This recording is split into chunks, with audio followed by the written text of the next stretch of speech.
गांव के किनारे एक छोटा सा कच्चा मकान था जिसमें रामू अपने परिवार के साथ रहता था। मेहनती तो बहुत था पर गरीबी ने उसका पीछा नहीं छोड़ा था। हे भगवान, मैं दिन रात मेहनत करता हूँ, खेत जोतता हूँ, बैल चलाता हूँ, पसीना बहाता हूँ, लेकिन घर में अनाज इतना ही आता है कि 2 वक्त की रोटी मुश्किल से चल पाए। रामू की हालत देखकर कई बार उसका दोस्त सुरेश उसे समझाता था। रामू, तू इतना ईमानदार क्यों बनता है? थोड़ा बहुत हिसाब में फेरबदल कर ले तो जेब में कुछ ज्यादा आएगा। सब करते हैं, तू भी कर। नहीं सुरेश, मैं भूखा रह लूंगा लेकिन झूठ और बेईमानी का सहारा नहीं लूंगा। मेहनत से कमाऊंगा तो नींद भी चैन की आएगी। एक दिन की बात है, गांव के अमीर जमींदार हरि नारायण अपने बैलगाड़ी पर बैठकर खेतों की तरफ जा रहा था। अचानक उसकी जेब से एक थैली गिरी जिसमें बहुत सारे सोने चांदी के सिक्के थे। अरे, मेरी थैली कहाँ गई? अगर ये खो गई तो बहुत बड़ा नुकसान हो जाएगा। थैली जमीन पर पड़ी थी और खेत की तरफ जाते समय रामू की नजर उस पर पड़ी। अरे, ये कैसी भारी थैली है? सिक्कों की आवाज आ रही है। ये मेरी नहीं हो सकती, जरूर किसी की गिरी होगी। मुझे इसे लौटाना होगा। रामू ने थैली सीने से लगाई और सीधा जमींदार के घर की ओर चल पड़ा। अरे रामू, ये तेरे हाथ में क्या है? लगता है सिक्कों की थैली है। क्यों लौटा रहा है? रख ले अपने पास, तेरा क्या बिगड़ेगा? नहीं सुरेश, ये मेरा नहीं है। अगर मैं रख लूंगा तो भगवान भी देखेगा और मेरा दिल मुझे कभी माफ नहीं करेगा। मेहनत से पसीना बहाकर जो मिलेगा वही मेरा हक होगा। रामू ने किसी की परवाह न करते हुए थैली सीधे जमींदार हरि नारायण को लौटा दी।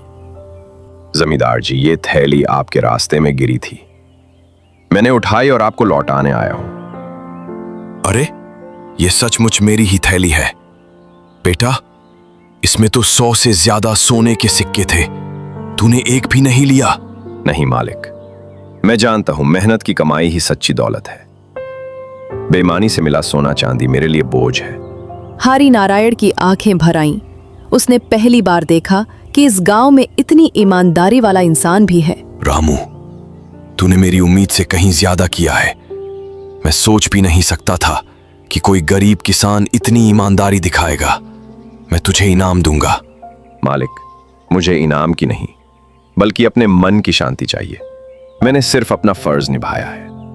हरि नारायण ने सोचा कि अगर ऐसा आदमी उसके खेत संभालेगा तो जरूर बरकत आएगी। उसने रामू को अपनी जमीन का बड़ा हिस्सा काम करने को दे दिया और कहा कि उसकी आधी आमदनी रामू की होगी। रामू, आज से तू मेरा मजदूर नहीं बल्कि मेरा साझेदार है। आधी जमीन तेरे भरोसे रहेगी। मेहनत कर और आधा हिस्सा अपना मान। मालिक, ये तो मेरे लिए किसी वरदान से कम नहीं है। मैं पूरी ईमानदारी और लगन से काम करूंगा। दिन बीतते गए, रामू ने खेतों में जी जान लगाकर काम किया। फसल लहलहा उठी, जमींदार भी खुश था और रामू का घर भी अनाज और सुख समृद्धि से भर गया। रामू, मैंने तुझसे कहा था कि थैली रख ले। अगर रख लेता तो शायद तेरा भला हो जाता, लेकिन देख, तूने सच्चाई चुनी और तुझे उससे भी बड़ा इनाम मिला। सुरेश, यही तो फर्क है। बेईमानी से मिला सुख पल भर का होता है, लेकिन ईमानदारी से मिला इनाम उम्र भर साथ देता है। धीरे धीरे गांव के लोग भी रामू की इज्जत करने लगे।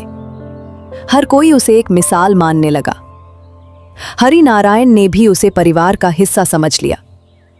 रामू, अब तू सिर्फ किसान नहीं, मेरे बेटे जैसा है।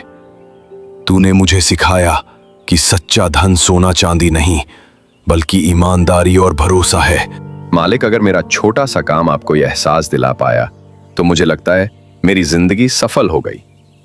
रामू की ईमानदारी ने न सिर्फ उसका जीवन बदला बल्कि पूरे गांव को एक नया सबक दिया कि मेहनत और सच्चाई का रास्ता कठिन भले हो पर उसका फल हमेशा मीठा होता है।